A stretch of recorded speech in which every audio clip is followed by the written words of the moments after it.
Hei! I dag så har jeg fått meg en ny for meg åttesporsspiller. Det her er en spiller som jeg har hatt lyst til å teste ut lenge, uten at jeg har hatt muligheten til det. Det er en realistic spiller, og hvis vi snur litt på kassa, så ser vi at det er en modell som heter TR169. Det som er litt spesielt med den, og som er grunnen til at jeg har hatt lyst til å prøve den, det er for at dette er en av de siste modellene som ble produsert. Den ble produsert helt fram til 1990, lenge etter at åttespors for lengst var gått av moten, både i USA og resten av verden.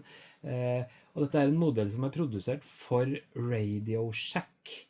Radio Shack, det var en gigantisk elektrokjede som tilbydde hjemmeelektronikk til forbrukere i USA, og de var så store at de fikk produsert egne modeller av ting som de solgte billig. Og dette her, det er en enkel budsjettspiller. Det er ikke en spiller som er lagd for å være en fancy maskin med masse fancy funksjoner. Den er så enkel at den har kun en programvelgerbryter.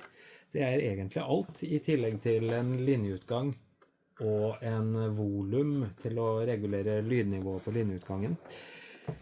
Sånn sett så er dette her en spiller som er så enkel at den faktisk regnes som en av de mest driftssikre spillerne av mange, og jeg har aldri prøvd den før, så det gleder jeg meg til å gjøre. Det er mange som er superbegeistret for den her, for den, til tross for å være en billig budsjettmodell, så regnes den for å ha god lydkvalitet, og en spiller som bare varer, og som funker år etter år uten nevneverdige problemer.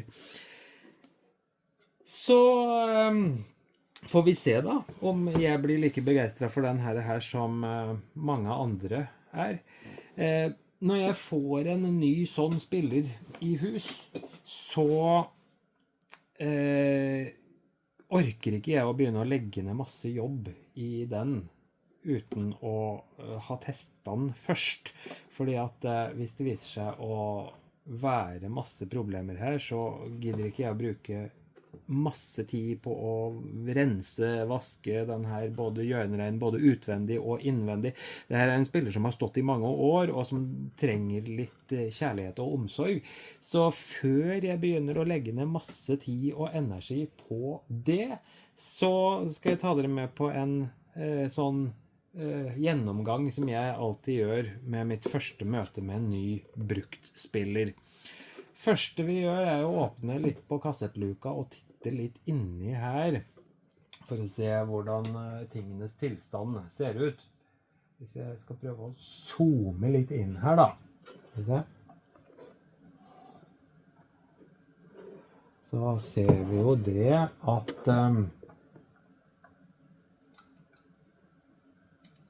den her har jo en sånn plastikkbrakett som vi ser her at er sprekt på i hvert fall 2 steder. Så det betyr i hvert fall at den spilleren her, den fungerer ikke optimalt sånn han er nå. Her sitter ikke lydhodet på rett plass, så det betyr crosstalk-problematikk. Det må vi i hvert fall regne med når vi starter opp den her. Bortsett fra det så ser det jo greit ut. Den her lydhodet i seg selv ser jo ut til å være forholdsvis greit. Etter en grundig rens der, så skal vi nok klare å få det opp og gå. Kapstaden er sikkert skitten den nå, men den ser jo litt blankpolert ut kanskje, men sannsynligvis i fin form, og ellers så ser jeg ikke noe annet sånn faretruende inni her. Så vi tar rett og slett bare og zoomer ut igjen, og så skal jeg ta dere med på det testspilling for første gang. Jeg gjør jo det alltid sånn at jeg har en skrapkassett som jeg testspiller med, i tilfelle det skulle ende med båndsalat inni den spilleren her, så gjør ikke det så mye med den kassetten her, for her er det båndsalat fra før. Det er skjøter, og den egner seg egentlig ikke til noe annet, noe særlig annet enn testspilling av sånne skrotspillere som kan resultere i mye rare problemer. Så vi skal begynne med å testspille den, og det første vi må gjøre da er jo å plugge til litt strøm og litt lyd, og da er det rød på right og svart på left. Og så har vi da en sånn her strømkonverter fra 220 volt, 230 volt til 110, som jeg må ha for å få strøm på den her. Så vi tar og plugger inn den og skrur på strømmen der sånn. Da skal det være strøm på. Så er det spennende øyeblikket da.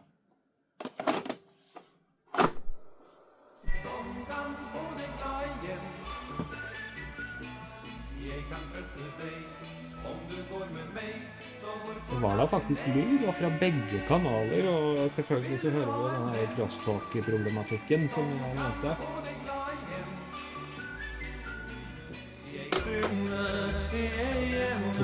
Den fungerer faktisk også.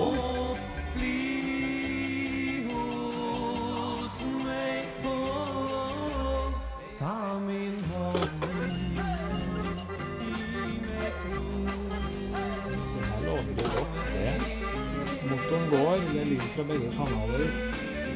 Programvelgeren funker.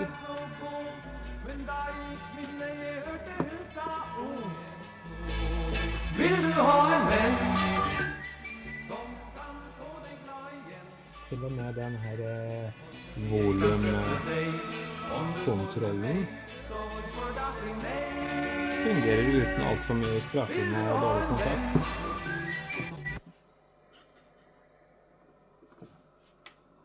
Der var det en skjøt, ja.